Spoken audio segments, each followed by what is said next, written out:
Hello, everybody, and welcome to another exciting episode of Let's Interview the Finalists for what I am codenaming for now Ready Persona 1 tabletop campaign. We are here with Sora. Hi, Sora. Hey. I absolutely appreciate not only Sora's costume, but also the background. It is. Can you actually move just to the side? Because I want them to see the. Yes, that is gorgeous. And your bed. Everything about your room is just like so magical. I love it. Um, Sora has also chosen another familiar face. Micah, welcome. Hi, how y'all doing? Micah's dressed for success, ready to interview Sora. So I am just going to hand it over to Micah, and it's let him take over. So go ahead. What interested you in tabletop gaming? Like, what was the thing that made you say this? Was watching Clark's other campaigns. So started watching his campaigns since the Pokemon Spectrum. And yeah, I've been a fan. I've been a fan of the campaign since then. If you are chosen to be in the campaign, what role do you see yourself playing? What role do you see Snowy or Yuki playing? I see Yuki as a prankster and Mhm. likes to cause trouble and mischief.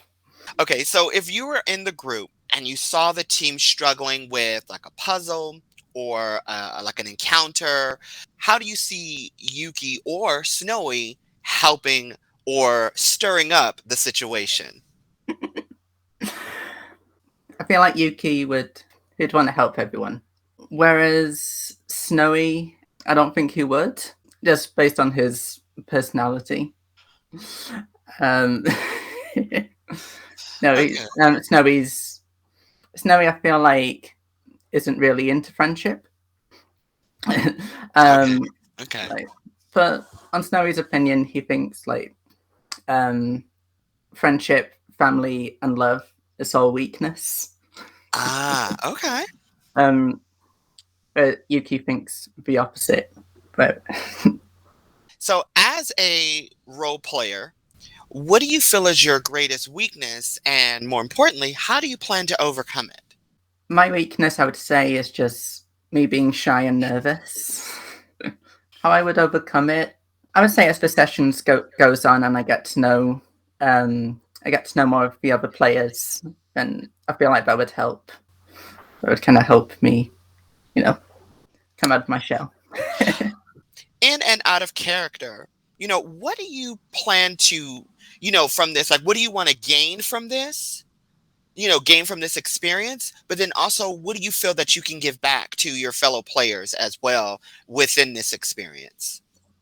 I would say just the whole like making friends with the whole community, and yeah, just all the kindness, all the friendship. Just going both ways. Going both ways. Yeah, me giving my kindness and friendship to people. Yeah. Well, I hope I'm kind. I hope I'm kind and friendly. Well, I here's hope what I'm I'm gonna tell you. It's when we question ourselves of am I doing the right thing? Is the right thing? That's usually when we're going in the right direction. And I from what I've gathered from you, you seem like what you see is what you get. And I appreciate that most importantly. So thank you for answering my questions. I appreciate you. The good news is you already addressed the reservation that I had for you, which was your nervousness and inexperience. So the good news is you don't have to answer that question again because you've already answered it. So here's my second hard hitting question. Hypothetically, if you were asked to give up your position in this campaign and give that to another auditioner, which other auditioner would you give it to and why? Okay, so when I've been watching the auditions, but one of their names, the whole audition has been stuck in my head. The Colorless King. Yeah, I really like his audition. Kyle. Yeah, Yeah, I love Kyle too. yeah, his one was really good. His audition was really strong, and I just felt like the story, the concept, the characters for Worlds. It just sounded really good, and I was really intrigued by it. He also seems like a really nice person from the video I watched as well. Right now, you're in Yuki's apartment. You're in your bed, and you feel a heavy weight arm on your hip. And then you hear this really annoying blazing sound of and you hear a groggy voice behind you like, bro, you have to turn this off. It's killing me, man. So what does Yuki do? Yuki, he's also going to be like really tired, really groggy, like be like, just pushes the alarm on onto the floor. Okay, so you knock the alarm on the floor, but it doesn't go off. You just hear the sound of the alarm clattering on the floor. But then it goes, and then it turns on the radio. So then you're hearing some music blaring. It could be Britney Spears, it could be anybody. So now you have this alarm and you have this music going, and then you hear the voice behind you, and you get a whiff of morning breath, and you're, oh, bro, like for real. And then you feel a body get out of the bed. You hear the sound of padding over to the alarm, and then you hear a voice say, dude, oh my god, it's past 8 o'clock, we're gonna be late for school. So he like grabs you and he shakes you like ran. He's like, dude, we gotta go. And then Hotaru runs towards the bathroom. What does Yuki do? In a hurry and in a panic, he's gonna like get his clothes properly all back to front and everything. Back to front, inside out. He's gonna put his cap on as well. So now you're dressed, your clothes are all every way but normal.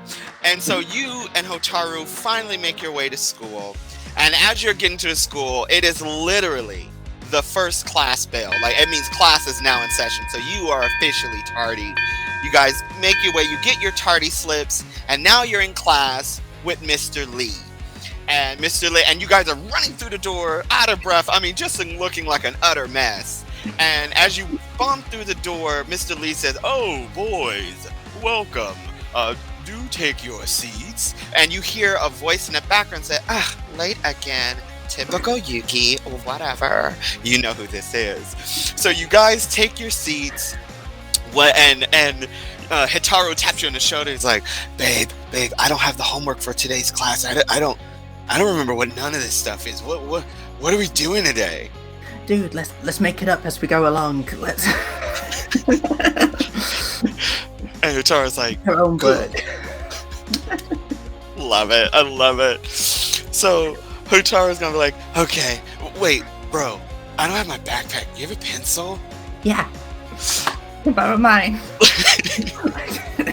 So as you two are exchanging pencils, you hear Mr. Lee, and he stands up. Mr. Lee is this big dude. He has a bow tie. He has the worst skinny mustache and a tiny little soul patch, and he says, "All right, class, turn your pages to 394." And he starts writing the assignment on the thing, and then you hear a knock on the door, and he looks kind of befuddled because someone's knocking on the door, and he's like, "Oh, hold on, enter." And then you see this very lovely hall monitor, very pretty girl, hair up in a bun, and she's like, "Oh, hello, Mr. Lee, you have a new student." And he goes, "Oh, thank you, Megan. Please bring in the new student." And then in comes this boy with shaggy hair. He's a bit kind of like a stocky boy. He has like a mean face.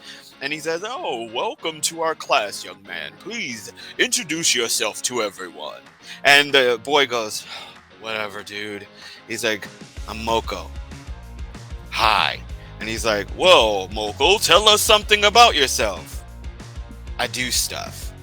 And Mr. Lee, again, his face is starting to red. You're starting to know he's looking irritated.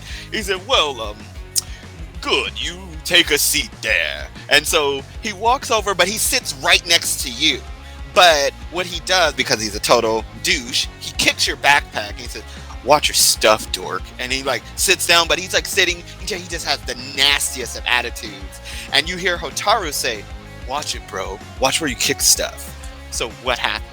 For now, at least Yuki is gonna try and ignore Mocha. For now, at least. Okay, so Yuki's gonna ignore Mocha, and Hotaru is gonna like squeeze your shoulder like in a way of like, I got you, like don't worry, I got your bag. And Hotaru picks up your backpack but like puts it where it is. And so you guys continue with class. This boy looks like he got a stick up his butt, and you hear Sakura say, ugh, another one? Whatever. And then you hear another girl chime in and say, I know, look at his shirt, like he looks so dirty. And she's like, I know, Angela. So you guys finish the class, bell rings, but in typical teacher fashion, everybody's ready to go. And Mr. Lee says, hold up, you don't be dismissed, I dismiss you. And he said, remember, 394, and don't forget your homework. I'm looking at you, Hotaru and Yuki. And he's like pointing at you with his pencil. And you guys leave the classroom. You guys leave the classroom, and you're in your transition bell. So you just left first period, you're on your way to second, but now Moko bumps into you, but this time he does it like with his shoulder. So he's like trying to make a point to be a douche. So now he bumps into you, and Hotaru's like, yo, bro, and he pushes him and said, what's your problem, man? So he's like in between you and this bully. And then you hear Sakura say, oh, I think we have a fight, girls. And you hear some girls giggling in the background. What happens with Yuki? I was gonna say to Mocha, dude, if you want to fight anyone, fight me. Don't pick a fight with Hotaru. Just don't fight him, fight me. If you want to fight Hotaru, you have to go through me first, sort of thing. When you say this, Hotaru like looks at you, like almost like, bro, like this dude is bigger than you. And when this happens, Mocha goes for Hotaru. Like he goes like to as they say, to blindside him with a quick punch. So he's going in, man. He's getting ready to connect with Hotaru's face. So what does Yuki do? How do you handle it? Dude, leave him alone. And he's gonna like grab hold of Mocha, like try and like pull him back from Hotaru.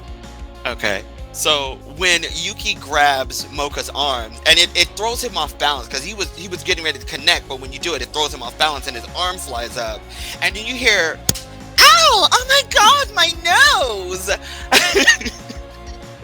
And you see a girl, she has this orange hair, it's like orange on one side, pink on the other, and she's like, oh my god, my nose, like he hit my nose. And you hear the other girl say, oh no, Amy, your nose, you're so cute nose. And Sakura's like, she has her cell phone out, and she's like, oh my god, girls, this is gonna be on World Star. So, well, Hotaru, what he does, he grabs you by the waist and he pushes Mocha back, and Mocha's like, what the hell? But Mocha falls on his butt, and he looks furious. And Hotaru pulls you into him. He's like, babe, no. Like, he's like, don't get yourself into trouble, not for me.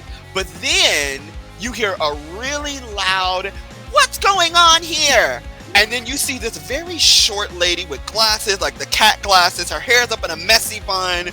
She has a Christmas sweater on, a cat skirt, and you know this is Mrs. Fujita. And she is just 5'2", a fury. She said, what is going on here? Why is there fighting in this hall? So, forgive me, I'm sorry for my bad accent. And what happens? What does Yuki tell Miss Fujita? The new student here, Mocha, he was bullying people. She looks down and she sees this boy picking himself up. He said, "Nuh-uh, they started it first. And then you hear Amy, the other girl that's with Angela. Amy is holding her nose. Angela's like, no, Mrs. Fujita, Yuki's right. He totally hit my friend, and he totally hit my sister in the face. Like, look at her nose. Now she'll never be a teen model. And she's like, I'll never be a teen model. My life is over. And Hotaru, trying to protect you, puts Yuki behind him, and he's like, no, Mrs. Fujita, the fight was mine, and Yuki was trying to stop it. And then Mr. Lee shows up, and this big dude, he said, oh, well, there's no fighting in these halls. And then you hear Miss Fujita say, that's right, no fighting. All of you, detention. And he's like, and then you hear Sakura say, but I wasn't in the fight. I was recording it. She said, guilty by association, Mrs. Sakura. Detention. So, how did Yuki respond to all of this? He's giving Mocha just It's like a glare. So fast forward, school goes on, and now you guys are in detention with Miss Fujita. And she is reading Ready Player One. She has her feet up on the counter. She looks annoyed. And she says, remember, students, no talking, do your homework. And then she pulls down her book, and no fighting. And then she goes back to reading. So now you're in detention.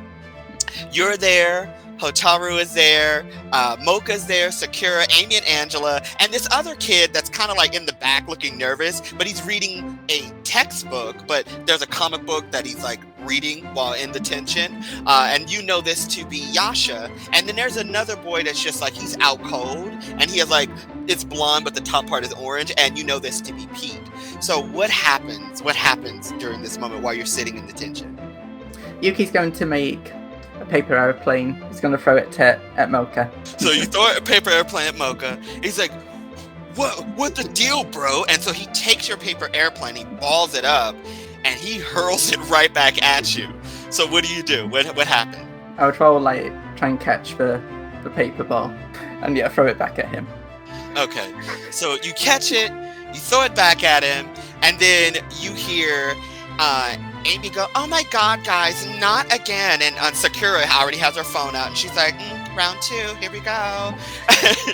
Miss Fujita says, boys, what are you doing? And she throws down her book. I mean, she is just furious. She said, oh, so you want to throw paper balls and cause more fighting? Well, here's what you're going to do. All of you are going to do standards. And then Pete wakes up and says, no, Mrs. Fujita, standards. Come on, man. And he goes right back to sleep. And so she says, all of you, sit still. I'm going to be right back with some paper. For some reason, Mr. Hotaru didn't have any paper in his backpack. Why you have no backpack? And she's like fussing and just going on. I mean, she is just livid as she's walking out of the room. And then she turns around real quick. I am watching all of you. I have eyes like a hawk. And she walks out of the detention hall.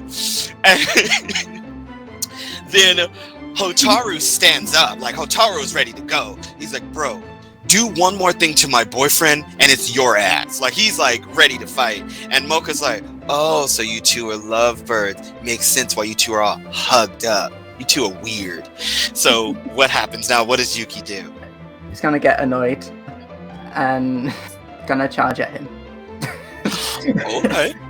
Okay.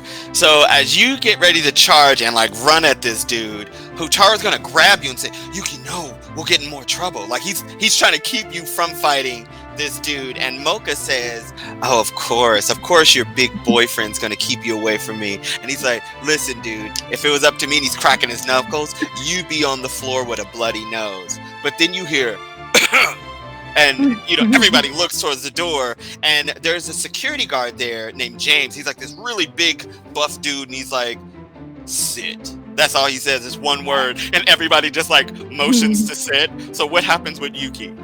Yuki's gonna get a bit intimidated by that, and he'll also sit. So you guys will sit back down, and then you hear the clattering of Mrs. Fujita's heels, and you see her muttering and complaining about stuff. She shows back up, and she's handing everybody paper. Like, she's slamming the paper down, and she's like, and she gives you a pencil. She said, Mr. Hitaru, she said, next time you come to school, bring your materials. And she says, all of you, standards. I will not fight in detention 100 times. Go. So now you guys are forced doing these standards, and you hear Sakura flip her. You see, and Sakura is one of these girls that's she's just really beautiful. Even if you're not into women, she's just one of those girls that just gets everyone's attention. So she flips her super pink hair, and she's like, whatever, this is so like first grader stuff. And so she's filling out this form, and she looks at you, and she's like, Yuki, sometimes boys can be a nuisance. There's no need for fighting. And now look at what you got. Look at where your poor misguided attempts have gotten us. And she's doing her standards. She seems irritated. Hotaru kind of rubs you on the back and says, it's okay, we'll get out of this soon. And you finish standards, and now it's the end of school. Hotaru says, you want to play Ready Persona 1 when we go home? Sounds good. Let's do it. Okay. So you guys get home. You put on your devices, your, I guess in this world, goggles. And from there, you enter the game and you hear this, pew, and you notice that you see like a net appear in front of you. From there, you're pulled into a scene, and you're now on like a it looks like a hallway with a bunch of doors. And so now you are no longer Yuki. You are now the persona known as Snowy. And standing next to you is this big dude with fiery hair by the name of Fireheart. So what do you guys do? Snowy is going to look around, like getting used to the area, just having a look around. And he's going to say, let's explore a bit. Let's explore. And you just hear the guy with the really deep voice say, sure thing, boss. So Fireheart goes to a door, and when he opens it, on the other end of the door is like this tropical garden. Like, it's just like this beautiful tropical garden. There's all kind of things, kind of like a beach. Think of a beach with a tropical garden. And you guys enter this area, but you hear kind of like fighting in the background. You hear, player 2609 has been eliminated, and you're so it's in curses, and you just see all their items that they were holding kind of like splatter onto the ground, and everyone starts running to collect these items. So what does Snowy do? What does Snowy get up to? Yeah, so Snowy's going to walk towards all the fighting. Okay. Yeah. So you walk towards the fighting. What does Snowy get up to? What does Snowy do? If there's any items still left on the floor, Snowy's going to collect them. Okay. He's going to collect them, keep it to himself. Okay. So the items you pick up is a health potion, something called a time, it's like a stopwatch, a time, and the last item you pick up is a red apple. So you pick these items up, and then you see this really gorgeous, like She-Ra-esque style character land down, but she also has like these two other She-Ra-like characters with her, and she has this long, like blonde hair, and she's like, "Oh, so you got the goodies first? No worries. We're gonna beat you to the new Morgan's Lullaby. Have you heard of it?" No, I believe I haven't. What is this? Morgan's Lullaby. One of her minions pipes up and says, "Well, Morgan's Lullaby is the new treasure that everyone's trying to get, and when you get it, you're the winner of the game." Interesting. I might have to have a look at this treasure. So when that happens, you hear an announcement. A voice says, "Attention players, Morgan's Lullaby is now been located at," and you hear like this noise, you see a map appear, it goes bloop, it says Castle Grayskull. And so you and you see these long stairs, you see this giant castle, and you just hear like, you see thunder and lightning, but you're dun dun dun dun dun dun, like you hear like this action He-Man music, and it says, "All players report to Castle Grayskull if you dare to obtain Morgan's Lullaby." And then it disappears, and you hear Fireheart say, "We have to get to Castle Grayskull. Let's get to a portal," which is like a fast travel thing. So what happens with Yuki? I mean, Snowy. Can Snowy use his ice to go faster? Sure, why not? Let's have fun with it. He'll like put his hands behind him.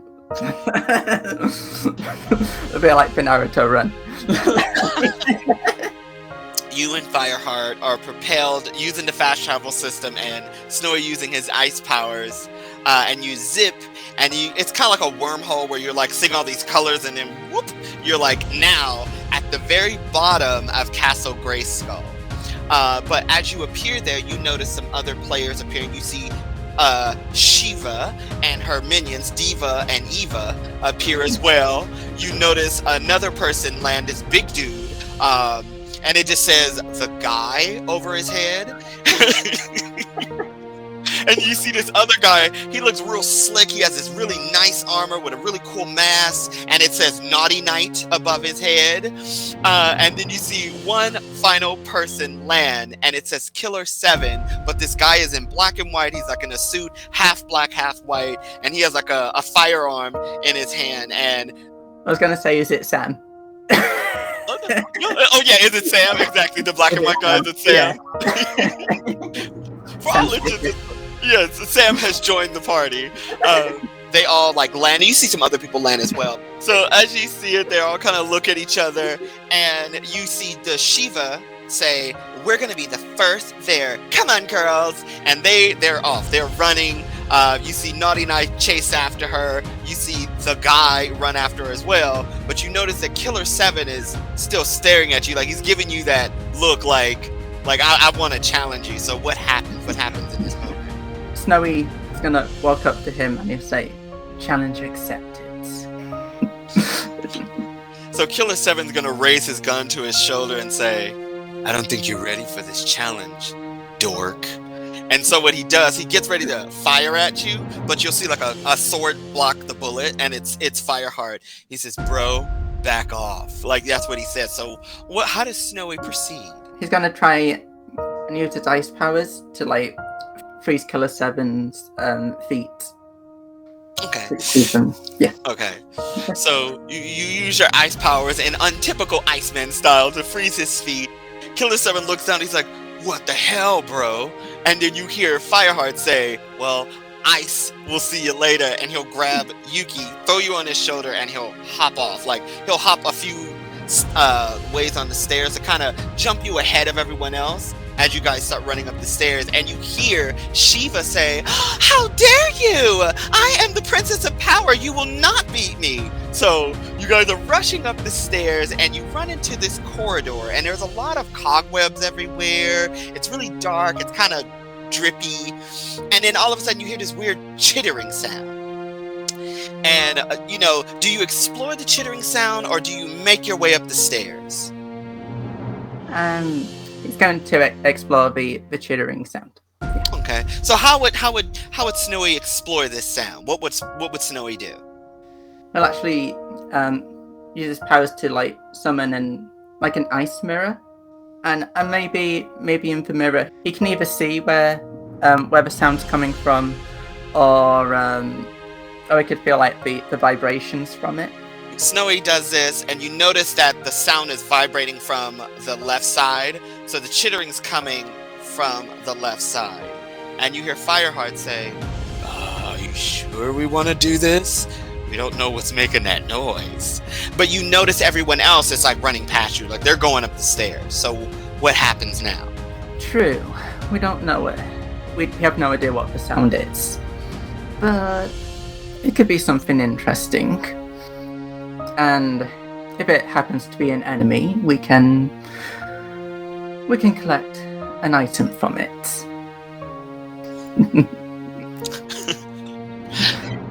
Okay, Fireheart will be like, "You and your items. Okay, let's do it." So you two make your way down this corridor, and you notice the webbing is a little bit more heavier here.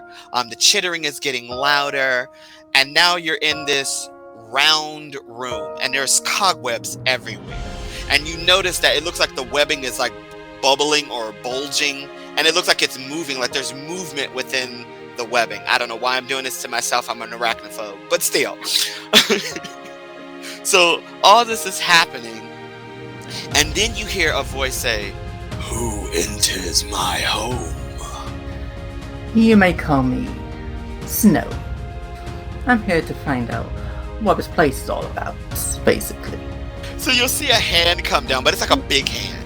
It comes down, has long fingernails on it, and then you hear the voice say, "Well, Yuki, curiosity kills the cat." And you notice this big spider woman come out, like the top of her is a spider, top of her is a woman, the back of her is a spider, and she says, "I'm hungry, and so are my children." And you notice these weird spider babies start to make their way out of the webbing, and you hear Braveheart like back into you, feel him back into you, and he's like, "Do dude. He drops his whole persona at this point. He's like, dude, they're everywhere. They're everywhere. So how does Snowy figure his way out of this one? Snowy will like step on as many as he can. Even though there's loads of them. And also utilize powers to make a sword. So how would he go about making the sword? What flourishes would he do? He uses hands. Okay. And then uses hands and makes a sword.